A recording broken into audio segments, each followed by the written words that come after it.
La Bible dit que Dieu et le ciel sont saints. Et saint veut tout simplement dire parfait. Il est capital de comprendre que Dieu ne peut rien laisser d'imparfait entrer au ciel. Sinon, ce ne serait plus le ciel. La Bible dit aussi que nous avons tous un corps et une âme. À notre mort, notre corps est enterré ou incinéré. Mais notre âme, le vrai nous, vit pour toujours, soit au ciel, soit en enfer. Malheureusement, nous avons un problème, car la Bible dit que si nous avons enfreint une seule des lois de Dieu, par exemple, si nous avons menti une fois, triché une fois, détesté une fois, juste une fois, comme nous l'avons tous fait, soyons honnêtes, alors notre âme devient imparfaite et nous ne pouvons pas entrer au ciel. Connais-tu quelqu'un qui n'a jamais enfreint une seule des lois de Dieu? La réponse est évidemment non. Alors, voilà notre problème. Nous avons tous enfreint les lois de Dieu, c'est pourquoi nous avons tous une âme imparfaite. Ainsi, si à notre mort, notre âme peut aller soit au ciel, soit en enfer, mais que pour aller au ciel, nous devons avoir un casier judiciaire vierge, et aucun d'entre nous n'en avons un, alors cela signifie que nous allons tout droit en enfer. Cela peut sembler dur, et tu te demandes peut-être comment un Dieu plein d'amour a pu créer un lieu tel que l'enfer, et comment peut-il en plus y envoyer des gens? Alors pensons-y dans ce sens. Pense à quelqu'un que tu aimes vraiment. Maintenant, imagine que cette personne ait été assassinée. L'assassin est arrêté et plaide coupable. Mais tu es horrifié lorsque le juge dit « C'est très mal ce que vous avez fait. Mais parce que je suis un juge plein d'amour, je vais vous faire relâcher. » Tu serais très fâché, n'est-ce pas? Pourquoi? Parce que tu sais que lorsque quelqu'un enfreint la loi, il doit être puni. Sinon, il n'y a pas de justice. Donc l'enfer n'est pas une question d'amour, mais de justice. Examinons 3 questions pour comprendre pourquoi il y a ce lieu qui s'appelle l'enfer.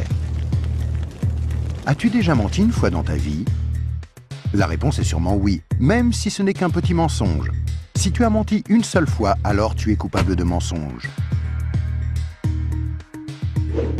As-tu déjà pris quelque chose qui ne t'appartient pas? Par exemple, es-tu déjà arrivé en retard au travail ou es-tu déjà parti trop tôt en étant quand même payé? As-tu déjà utilisé le téléphone du patron ou la photocopieuse sans demander la permission ou ramené un stylo du bureau à la maison? Tout ceci, bien sûr, est du vol. La plupart des gens ont pris quelque chose qui ne leur appartient pas, ce qui les rend coupables de vol. Penses-tu que Dieu va laisser un groupe de voleurs menteurs comme nous aller au ciel? C'est peu probable, car s'il le faisait, il serait comme le juge injuste qui n'a pas condamné l'assassin de la personne que tu aimais. Il n'y a pas 36 solutions. Mais beaucoup diront « Attends un peu, je suis quelqu'un de bien ». Et il y a une grande différence entre le mensonge, le vol et le meurtre. Or, je n'ai jamais tué personne. Mais ce qui est intéressant, c'est la façon dont Jésus a redéfini le mot meurtre. Il a dit « Si vous avez détesté quelqu'un dans votre cœur, vous l'avez tué dans votre cœur ». Alors, voici la dernière question. As-tu déjà détesté quelqu'un? La vérité, c'est que la plupart des gens ont déjà ressenti de la colère ou de la haine vis-à-vis des autres. Ce qui, selon Dieu, nous rend coupables de meurtre. Voilà la mauvaise nouvelle. Afin qu'il y ait une justice, il faut qu'il y ait un endroit comme l'enfer. Mais voici la bonne nouvelle. Et c'est là que Jésus entre en jeu. Ce qui distingue Jésus du reste du monde, c'est qu'il est parfait. Contrairement à nous, il n'a enfreint aucune des lois de Dieu. C'est pourquoi il a un casier judiciaire vierge, une âme parfaite. Imagine la scène avant que Jésus ne vienne sur terre, il y a 2000 ans. Jésus a regardé dans l'avenir et t'a vu ici aujourd'hui. Il s'est tourné vers Dieu, son Père, et lui a demandé « Père, j'aime les gens de ce monde et je ne veux pas qu'ils aillent en enfer pour avoir enfreint tes lois. Existe-t-il un moyen pour qu'ils soient pardonnés ?» Dieu le Père a regardé son Fils et a dit « Jésus, il n'y a qu'un moyen. Tu devras aller sur terre, devenir un être humain et vivre une vie parfaite. Puis tu mourras d'une mort cruelle sur une croix pour prendre la punition que les gens du monde méritent pour avoir enfreint mes lois. Quand tu auras fait ceci, le jour où ils te demanderont d'échanger leur casier judiciaire avec ton casier judiciaire parfait, alors il leur sera possible d'être pardonnés. » Jésus a accepté volontairement, et il y a 2000 ans, il est venu pour donner sa vie pour nous, pour payer le prix de toutes les lois de Dieu que nous avons enfreintes. Or, il n'y a pas de plus grand amour que lorsque quelqu'un donne sa vie pour nous. Mais il y a encore autre chose que nous devons faire pour être pardonnés. Il y a 3 événements principaux dans la vie de chacun. La naissance et la mort, mais nous n'avons aucun contrôle là-dessus. Mais il y a aussi le 3e, le jour où nous demandons à Jésus de nous pardonner, quand nous lui demandons de nous donner son casier judiciaire vierge. Il y a certaines idées reçues à ce sujet, mais dans la Bible, le principe du pardon de Dieu est clair.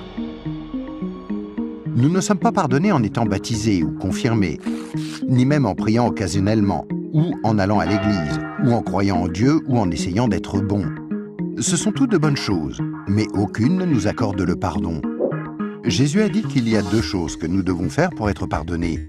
La première est que nous devons avoir la volonté de nous détourner de tout ce que nous savons être mal et demander pardon à Dieu. Remarquez le mot « volonté ». Il y a peut-être certaines choses que nous nous sentons incapables de renoncer par nos propres forces, telles que dépendance, mauvaises habitudes ou des obsessions. Mais là n'est pas le problème. Dieu nous aidera du moment que nous en avons la volonté et que nous voulons nous détourner de ces choses-là et demander pardon à Dieu. La deuxième chose que nous devons faire, c'est faire totalement confiance à Jésus.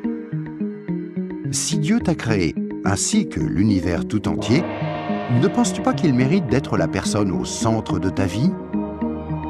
Faire totalement confiance, c'est reconnaître que Jésus est ton sauveur et accepter de le suivre. Quand tu es né, c'est comme si Dieu avait ouvert un livre sur ta vie. Maintenant, garde en tête que Dieu voit tout ce que tu fais. Il connaît chaque attitude, chaque pensée, chaque motif et chaque action. À chaque fois que nous brisons juste une des lois de Dieu, c'est écrit dans ce livre. Tu imagines bien qu'à la fin de nos vies, il y a toute une bibliothèque de livres contre nous. Mais quand tu te tournes vers Jésus et que tu lui fais confiance, il se passe quelque chose d'incroyable. C'est comme si Jésus prenait ton livre et se tenait en haut d'une falaise et déchirait toutes les pages. Le casier judiciaire entier de tout ce que tu as fait de mal et les jeter dans la mer la plus profonde. Il promet de ne plus jamais se rappeler de toutes ces choses. Jésus prend ensuite une copie de son casier judiciaire vierge que tu lui as demandé de te donner et il la glisse entre les 2 couvertures du livre où ton nom est inscrit. Ce nouveau livre est gardé précieusement au ciel. Le miracle est que l'on ne touche plus à ton livre à partir du moment où tu demandes à Jésus de te pardonner et jusqu'à ta mort. Même si tu fais des erreurs et brises encore les lois de Dieu. Devenir un chrétien ne te rend pas parfait sur le coup, et tu ne peux pas non plus dire une prière rapide et ensuite retourner à ton ancienne manière de vivre. Rappelle-toi, Dieu t'a pardonné pour toujours quand tu lui as demandé le casier judiciaire vierge de Jésus. Tout ce qu'il demande, c'est que tu lui soumettes tout et le laisses te purifier jour après jour. Quand tu mourras, tu passeras en jugement devant Dieu. Il ordonnera à ses anges d'aller chercher ton livre. Il l'ouvrira et dira « Cette personne était parfaite ». Et tu répondras « Non, je ne l'étais pas. J'ai enfreint tes lois. Est-ce que je ne mérite pas d'aller en enfer ?» Et Jésus te dira « Selon la justice, tu mérites d'aller en enfer. Tu as enfreint mes lois, et certaines, de nombreuses fois. Mais, mon enfant, tu as mon casier judiciaire vierge. Celui que je t'ai donné quand tu t'es tourné vers moi et que tu m'as fait confiance, et je t'ai pardonné. Bienvenue au ciel. » C'est pourquoi Jésus est si merveilleux.